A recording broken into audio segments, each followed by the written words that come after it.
내가 너희와 함께 있을 때에 너희에게 말한다. 곧 모세의 율법과 선지자의 글과 시편에 나를 가르쳐 기록된 모든 것이 이루어져야 하리라 한 말이 이것이라 하시고, 또 이르시되 이같이 그리스도가 고난을 받고 제3일에 죽은 자 가운데서 살아날 것과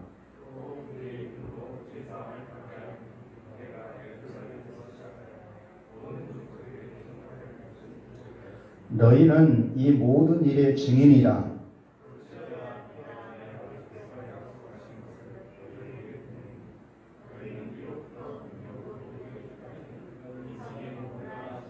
예수께서 그들을 데리고 베다니 앞까지 나가사 손을 들어 그들에게 축복하시더니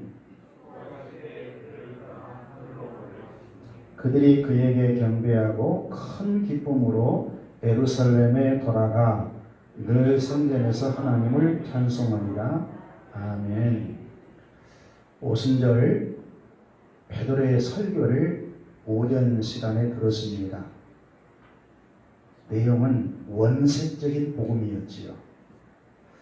복음이란 여러분이 잘 아는 대로 기쁜 소식, 굿뉴스라고 그러죠. 헬라어로는 유앙겔리온. 또 빅뉴스, 가장 큰 소식이다. 기쁘고 즐거운 소식은 행복한 소식이지요. 아멘.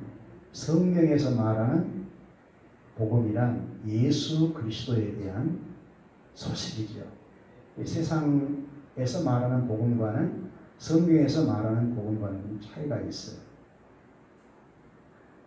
예수 그리스도에 관한 모든 것은 복음인데, 예수님의 행하시고 가르치는 모든 것들이 복음인데, 그 복음 가운데서 기본적으로 몇 가지는 알아야 돼요. 복음의 내용, 예수님의 판생, 예수님의 죽으심, 예수님의 부활, 예수님의 성천, 예수님의 재림. 할렐루야. 이게 5 기둥인데 그 가운데서 복음 중 복음은 무엇일까? 죽으심과 부활입니다. 이것이 기독교 안에서 핵심된 복음의 2 기둥이에요. 예수님의 죽으심과 예수님의 부활. 이것이 왜 그렇게 기쁜 소식이냐? 우리 인간은 태어나면서부터 죄인이 되어야 하여. 여러분이 잘 아는데 이유를 들자면 우리 인류의 대표자로 하나님과 관계에 있었던 아담과 하와가 불순종했기 때문에 하나님을 떠난 상태로 인류의 자손들이 태어나요. 우리가 죄인으로 나지요.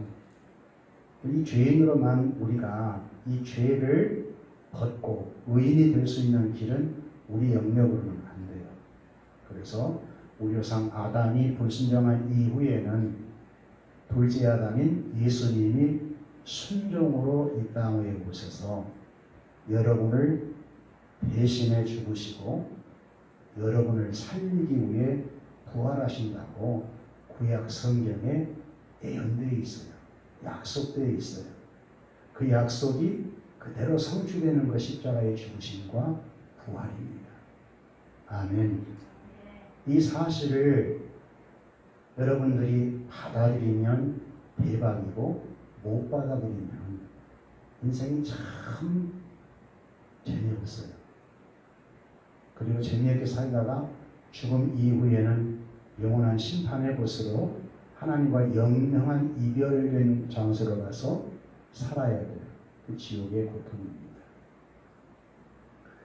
그래서 이런 죄인에게 구원받을 수 있는 소식이야말로 어때요? 기쁜 소식이지요. 죄인이 구원받고 천국 갈 수 있다. 좋아요, 안 좋아요? 최고 소식이랍니다. 이 소식보다 더 좋은 게 없지요. 십자가는 여러분의 죄 문제의 해결이라면 죄 때문에 오는 인간의 생로병사 이런 모든 것들이 십자가로 다 해결돼요. 예수님의 구속은 완전한 구속이기 때문에 십자가로 다 해결해 놓으셨어요. 그리고 예수님의 부활은 천국 복음이거든. 예수님이 부활했다는 것은 우리가 주님이 부활하신 영생, 주님의 몸처럼 부활된 몸을 갖고 영원한 하나님의 나라에서 영생 복락하고 산다 그 말이에요. 예수님의 부활은 천국 복음인 거예요. 예수님의 부활은 나도 예수님처럼 부활한다는 것이거든. 할렐루야. 좋아요, 안 좋아요? 좋지요. 너무너무 기쁘지요. 그래서 이 복음을 깨달은 사람은 굉장히 행복해요. 이 땅에 있고 없고가 문제가 아니에요. 이것이 진리로 받아들여져 버리면 얼마나 나는 대박난 인생인가 그렇게 생각해요. 여러분 성경에 보면 그 부자와 나사로의 비유를 예수님이 드시는데 거지 나사로는 부자의 배옷이 부끄러우지 않아요. 부자의 부러우지 않아요. 부자의 밥상을 부러우지 않아요.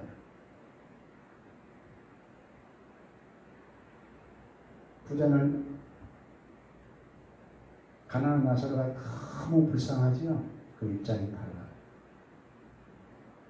거지 나사로에는 하나님이 계셔요.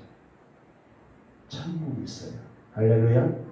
예를 들어서 부자와 가난한 이런 차별이 있다 할지라도 가난한 자는 부자의 배옷이라든지 산의 진미를 부러우지 않는다는 거예요. 왜? 하나님을 소유하기 때문에. 하나님을 모시고 사는 것처럼 복이 있는 게 없어요. 예수님 그 모델로 보여주셨거든요. 우리 조상 아담은 불순종으로 하나님을 잃어버렸지만 예수님은 하나님을 모시고 항상 경외하면서 말씀하여 순종과 복종을 십자가에 죽기까지 하셨어요. 그래서 여러분의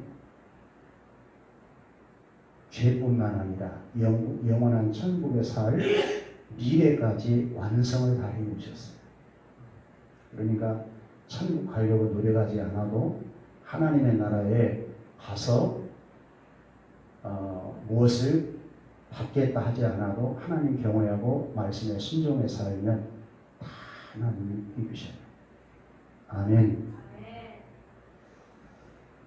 우리가 마태복음 28장에서는 모든 족속으로 제자를 삼으라. 우리 샘물교회는 제자되고 제자 삼자. 이 샘물교회 영원한 기준이다. 마태복음 28장에서는 그랬어요. 여러분도 제자되고 제자 삼으십시오. 이 복음 때문에 우리 예수 그리스도를 많이 닮아야 되잖아요. 그리고 여러분 닮는 제자를 이 땅에 만들어서 여러분이 행복하게 사는 모습을 그도 여러분들이 지켜볼 수 있는 그런 제자를 삼으면 얼마나 여러분이 인생의 보람이고 행복하겠어요. 사람 마음 얻기가 제일 힘들어요. 그래도 사람을 얻는 것보다 기쁜 일이 없어요. 돈을 얻는 것보다, 권세를 얻는 것보다, 이 세상의 대통령 되는 것보다 사람 얻는 것이 더 귀해요. 그렇게 아시면 됩니다. 마가복음에서는 만민에게 복음을 전파라. 마가 제자는 그렇게 말씀합니다. 왜? 만민은 다 죄인이기 때문에 이 복음을 다 들어야 된다. 복음은 만민을 구원시킬 수 있는 충분한 능력이 있다. 이 복음 자체가 만민을 품고 있다는 거예요. 복음의 아주 충족성. 어떤 죄인이라도 복음을 받아들이면 구원을 받을 수 있다. 그러나 믿지 아니하면 정죄받아 지옥 간다. 그래서 복음은 두 가지 기능을 하는구나. 믿는 자에게는 구원, 믿지 않는 자에게는 정죄, 심판을 하는구나. 복음이 선포될 때 반드시 두 역사가 일어나요. 베드로가 오순절날 설교했더니 그 가운데서 3,000명이 회개하고 돌아왔지만 믿지 않는 자는 정죄받아 구원을 받지 못해요. 그건 하나님이 그리 정하셨기 때문에 인간이 어떤 방법을 쓸 수가 없어요. 여러분이 복음을 믿고 구원받았다는 것은 하나님이 여러분을 선택해 놓으신 줄 알고, 할렐루야. 오순절날 설교했던 베드로의 설교를 듣고 3,000명을 회개한 것처럼 여러분이 회개했다면 여러분이 이 시대에 대박난 사람이에요. 성령님은 헤롯 왕궁에 임하지 않았어요. 본디오 빌라도의 총독 자리에 임하지 않았어요. 다락방에 임하였어요. 할렐루야. 교회에 임하였다는 것입니다. 여러분에게 임한 것은 정말 그렇게 믿으셔야 돼요. 누가복음에서는 그리고 예언전 믿는 자에게는 표적이 따른다 했는데 이 표적을 여러분 경험해라고 했죠. 표적은 믿는 자에게 항상 따라야 돼요. 어떤 표적이라고 했습니까? 예? 믿는 자에게는 표적이 따르는 저희가 내 이름으로 귀신을 내어쫓고, 여러분들은 귀신을 내어쫓을 수 있는 권능이 많이 있어요.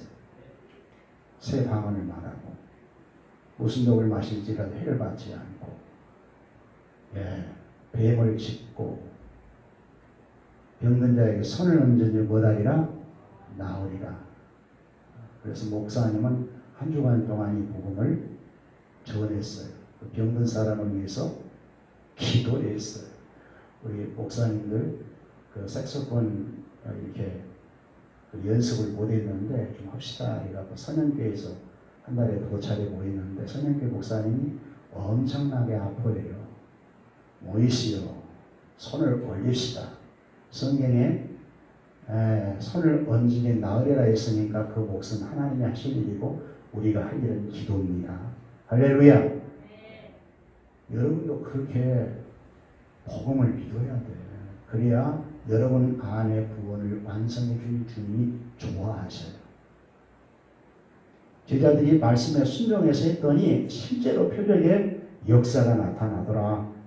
마가복음 마지막 절에 소개하고 있어요. 누가는 누가복음을 기록했는데 누가복음이 전권이고 사도행전이 후권이지요.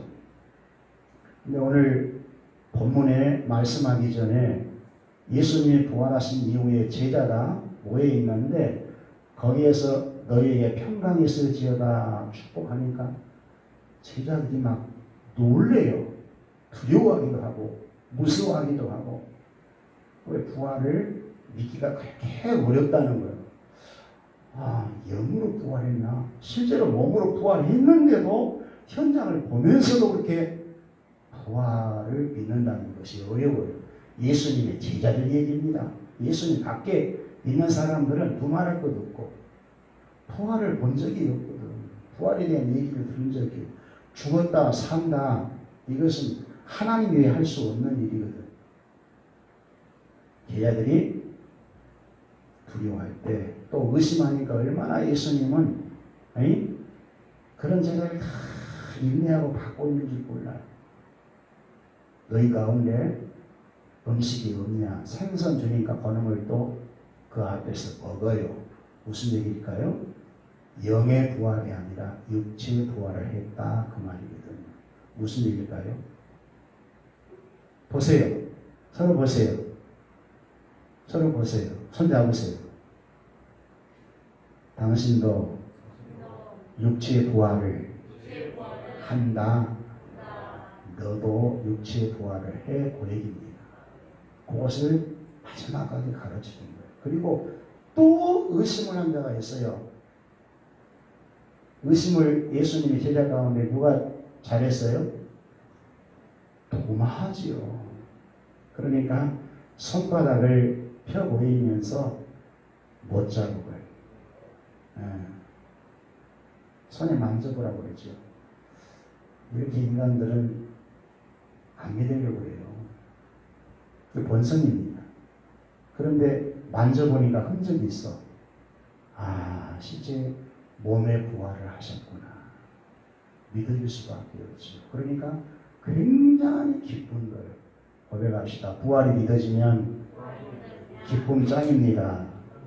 그렇죠. 부활이 믿어졌다는 것은 이보다 더 큰 기쁨이 없거든. 부활한다는 것은 죄에 대한 승리이거든요. 부활한다는 것은 하나님 속에 내가 있다는 얘기거든요. 하나님만 부활할 수 있는데 그리스도 안에 있는 나도 부활한다는 것은 하나님과 임마누엘하고 있다는 사인이 됩니다. 부활을 반드시 믿으세요. 그래서 십자가의 복음과 부활의 복음이 경험되어야 증인될 수 있지, 경험되어지지도 않고 지식으로만 안 돼요. 왜 베드로가 그렇게 훌륭한 설교가 가능했냐?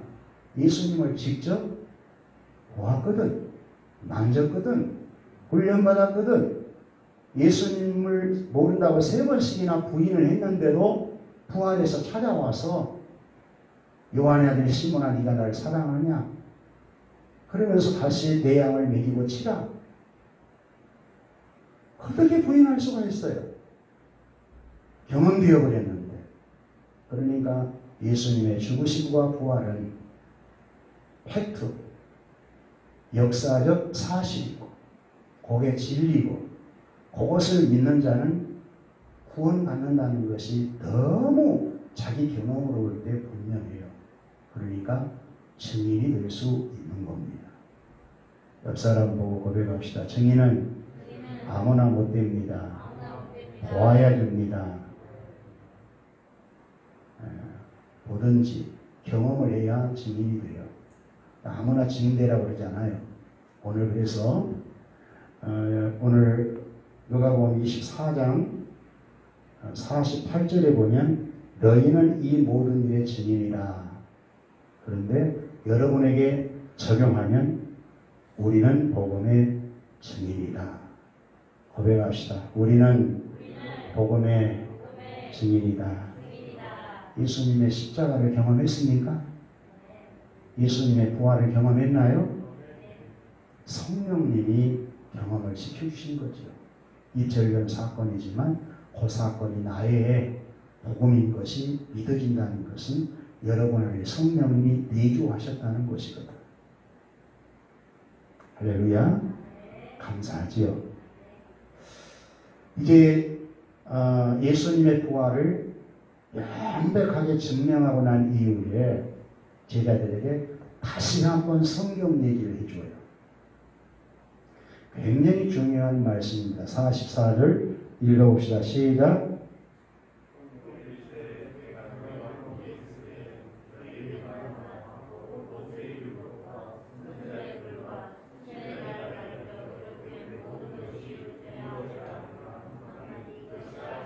예수님이 3년 동안 제자들 데리고 다니면서 교육을 했거든요. 그 교육의 내용은 이미 구약 성경에 있는 내용을 행하시고 가르쳤다는 겁니다.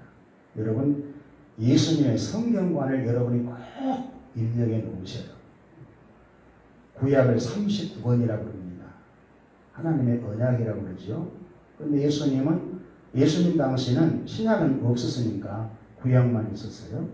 근데 성경 39권을 어떻게 예수님이 요약하냐? 모세의 오경 하면 폭을 넓혀서 창세기부터 에스더까지입니다. 이스라엘의 총 역사이거든. 모세 오경 하면 창세기, 출애굽기, 레위기, 민수기, 신명기, 모세가 기록을 했잖아요. 근데 이 말씀은 좀 폭넓게 그 모세 오경을 갖고 이스라엘 백성들이 하나님을 경외하고 살았던 삶 전체, 그게 에스더까지입니다. 역사 전체이거든. 모세의 율법. 그러니까 창세기부터 에스더까지 누구에 대해서 기록한 것이다? 누구에 대해서? 나에 대해서. 그랬어요. 창세기부터 에스더까지 예수님에 대한 이해구나. 예수님에 대한 애언이구나. 그리고 그 다음 보세요. 선지자의 글과, 그러면 선지자는 이사야부터 말라기까지죠. 이 선지자는 이스라엘 백성들이 하나님으로부터 왕을 받아서 왕들이 통치할 시대에 선지자들이 활동을 했거든요. 왕정 시대에 선지자들이 활동했어요. 대부분 백성들의 죄를 책망하면서 하나님의 뜻을 전했어요. 회개하고 돌아오라. 그런데 이사야부터 말라기까지 이사야의 내용들이 선지자들의 예언된 내용이 누구에 대한 예언이다? 나에 대해서. 누구? 예수에 대해서. 정확히 성경을 여러분이 알아야 돼요. 성경을 보고 딴짓하면 안 돼요. 이사야부터 말라기까지 선지자들이 예수님에 대한 예언을 한 것이구나. 예수님이 그렇게 해석하니까. 그리고 시편은 욥기, 시편, 잠언, 전도, 아가서. 이걸 시가서라고 그러죠. 욥기, 시편, 잠언, 전도, 아가서. 그러니까 창세기부터 말라기까지 모든 내용이 예수 그리스도에 대한 애원의 책이다. 할렐루야. 누가는 그렇게 구약 성경을 말을 해요. 예수님의 성경관으로 말을 해요. 자, 그러면 요한복음 5장 39절 한 절을 봅니다. 요한복음 5장 39절 다 같이 읽어볼까요? 시작.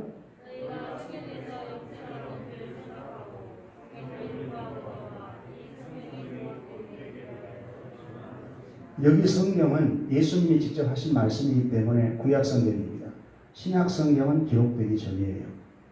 39권이 성경에서 39권이 예수님에 대한 애언의 책인데 예수님을 믿으면 구원받아 영생을 얻는다는 것을 가르치기 위함이라는 거예요. 아멘. 성경에서 영생을 얻는 줄 생각하고 성경을 상고하거니와 이 성경이 곧 내게 대하여 증언하는 것이니라. 그리고 요한복음 저기 넘어가서 성경을 기록한 목적을 보십시다. 뭐 달라고 성경을 이렇게 기록을 해두었나? 요한복음 20장 31절. 요한복음 20장 31절. 다 같이 읽어봅시다. 시작.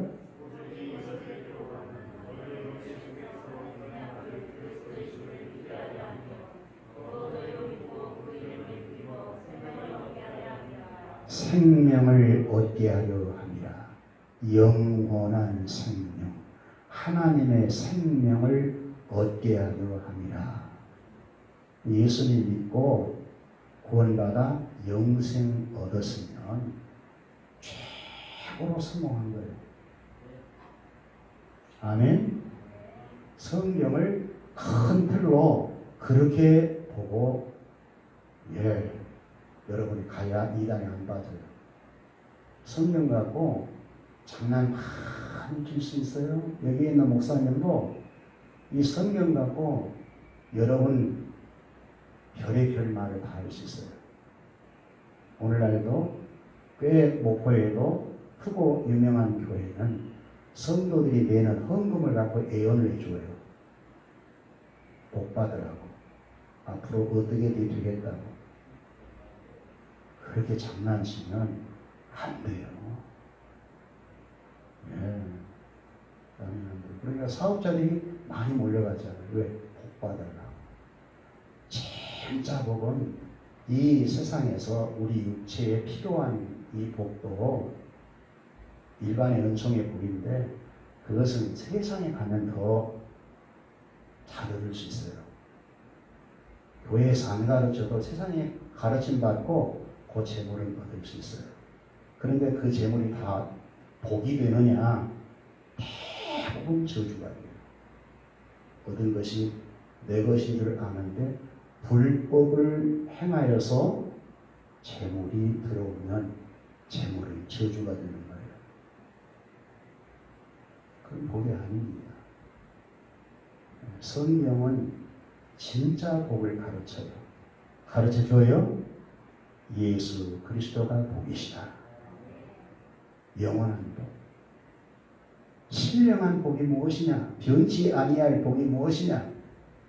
에베소서 1장 3절부터 14절 여러분 읽어보면 알아요. 아버지가 나를 예정하신 것이다. 참으세요. 여러분 자녀로 선택했다는 거예요. 예수님이 십자가에서 구속의 은혜를 베풀어서 속량받는 은혜이다. 죄사함의 은혜, 죄로부터의 자유, 평강을 누리는 삶, 그리고 성령이 거듭나게 하여서 하나님의 자녀로 인칭받는 삶, 하나님의 나라를 영원한 상속으로 받을 수 있는 당당한 자격을 얻었다고 하는 자녀의 축복, 이것이 신령한 복이라는 거예요. 아멘. 그리고 예수님이 말씀한 대로 먹고 마시고 입는 것은 다 그분이 책임을 져준다 했어요. 그렇게 알고 신앙생활 하면 됩니다. 오늘은 잠시 좀 곁길로 갔는데, 그리고 성경은 여기 지금 분명하게 나오지 않았지만 예수님이 죽으시고 부활하신다는 그 메시지가 구약 성경 전체를 통하여 흐르고 있다는 겁니다. 창세기부터 말라기까지 예수님에 대한 예언의 책인데, 오실 예수님에 대한 예언을 하고 있는데 그 내용은 죽으시고 부활한다. 그분이 죽어야 우리 죄 문제가 해결되니까, 그리고 그분이 살아나야 우리가 의롭다함을 얻고 천국 갈 수 있으니까, 죽으시고 부활의 내용이 성경, 구약 성경 중심을 흐르고 있다는 거예요. 예. 46절 읽어보세요. 46절 다 같이 시작.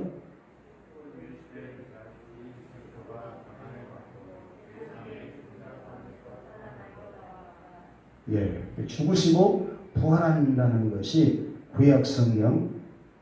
구약 성경도 율법서라고 생각해서는 안 돼요. 깊은 복음이 흐르고 있죠. 죽으심과 부활. 그리고 예수님께 부활하셔서 승천하셨다는 것은 구속을 완성하셨다는 것인데, 승천해서 하나님 보좌 우편에 가셔서 성령 받고 이 땅에 보내야 되거든요. 근데 성령님이 그냥 오신 것이 아니라 성령님이 오실 때는 분명한 사인을 갖고 오셔야 돼요. 예수님이 구원을 완성하셨다고 하는 증표로 성령님을 보내신다고 아버지가 약속을 했어요. 믿는 자 속에 성령님이 들어가서 구원을 시킨다. 성령님이 오시면 예수님이 죽으시고 부활 승천하셔서 구약의 성경을 다 이루었음에 대한 증표로 성령님이 오신 거예요. 성령님은 막 누가 아무나 막 샬라샬라 해서 막 해서 성령을 부어주는 게 아니고, 그런 장난하면 안 돼요. 구속을 완성하시고 난 이후에는 예수님이 성령님을 보내어서 성령으로 하여금 교회를 세우고 그 교회를 통해서 복음을 전하게 하신다는 거예요. 사도행전 1장에 보면 예수님의 약속 3가지를 그래서 말씀하지 않아요. 성령 세례를 베풀 것이다. 그리고 그 성령이 임하면 권능을 받고 예루살렘, 유대, 사마리아 땅끝에 이르러 내 증인이 될 것이다. 그래 이 복음이 땅끝까지 전파되면 무슨 얘기일까요? 하나님의 택한 백성들의 수가 다 차면 복음이 예루살렘에 넘어가서 예루살렘에 남은 자들 구원할 자들이 있거든요. 그들을 다 구원시키면 예수님이 진리를 오신다. 그렇게 약속을 했기 때문에 마지막 약속은 살아있고 두 번째 약속은 진행 중에 있어요. 복음이 땅끝까지 전파되어지는 과정에 있어요. 아멘. 그 얘기를 47절 다 같이 읽어볼까요? 시작.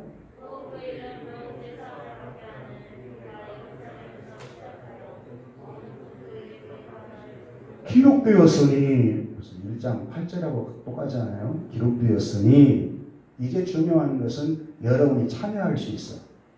예수님의 죽으심과 부활은 너무너무 구약을 다 이루시는 예수님의 언약의 성취였고 그건 복음서에서 다 보여주었어요. 마태복음부터 누가복음, 요한복음까지 구약에서 예언된 메시아가 오셔서 마태, 마가, 누가, 요한은 언약을 성취하시는 메시아 그리스도이심을 증명을 다 했어요.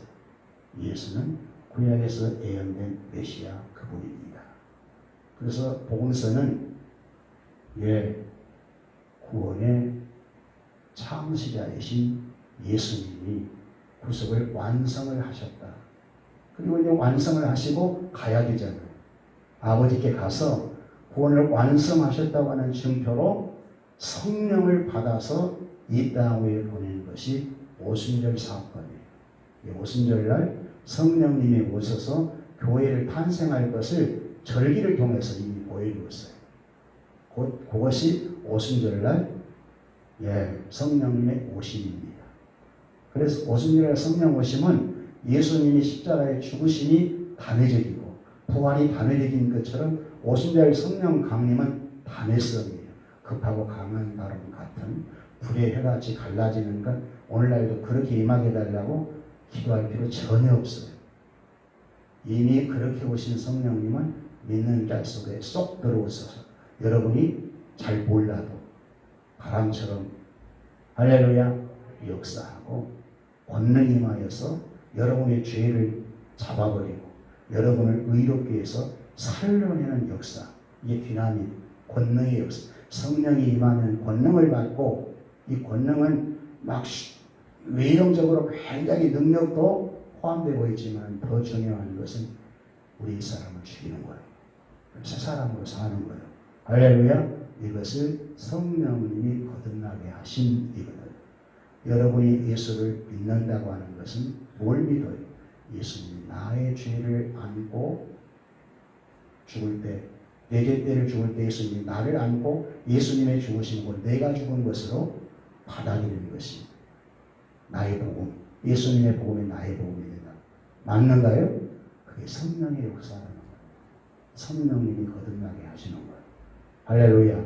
그 성령님은 은사도 주시고 일하도록 인격적으로 성령의 열매를 맺도록 성령의 열매를 맺게 해주시고 여러분의 육신의 소욕대로 열매를 못 맺도록 늘 성령으로 육체의 갈등을 일으켜서 육체의 소욕에 빠지지 아니하도록 인도해 주시고 진리가 깨달아지게 하시고 생각나게 하시고 이게 성령님의 역사인 것입니다. 가장 중요한 것은 이 성령이 예루살렘으로부터 시작해서 유대, 사마리아 땅끝에 이르러 복음의 증인되게 하시는데 교회를 통해서 또 교회에 소속되어 있는 성도 여러분을 통해서 그냥 손 내미세요. 나는 증인이다. 여러분을 탁 건드리면 복음이 나와야 돼. 예수님은 우리 죄를 위해 죽으시고 당신을 의롭다 하시기에 사랑하십니다. 믿으면 구원, 믿지 않으면 심판입니다. 이건 뭐 더 넣고 뺄 것도 없어요.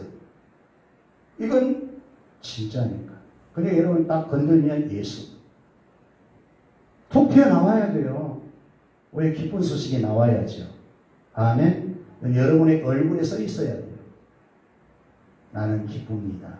나는 행복합니다. 왜? 예수 믿고 죄에서 해방되었거든요. 참 너무 기뻐요. 왜? 죄에 대해서 자유하거든요. 난 왜 기쁘냐? 마귀의 노예였는데 하나님 자녀 되었거든요. 심판 면제되어서 천국 가게 되었거든요. 사실이 아니에요. 다 성경 속에 있는 얘기거든요. 하나도 보탤 것이 없어. 이게 증인입니다. 증인된 자는 아주 복 받는 자예요. 손 잡고 흔들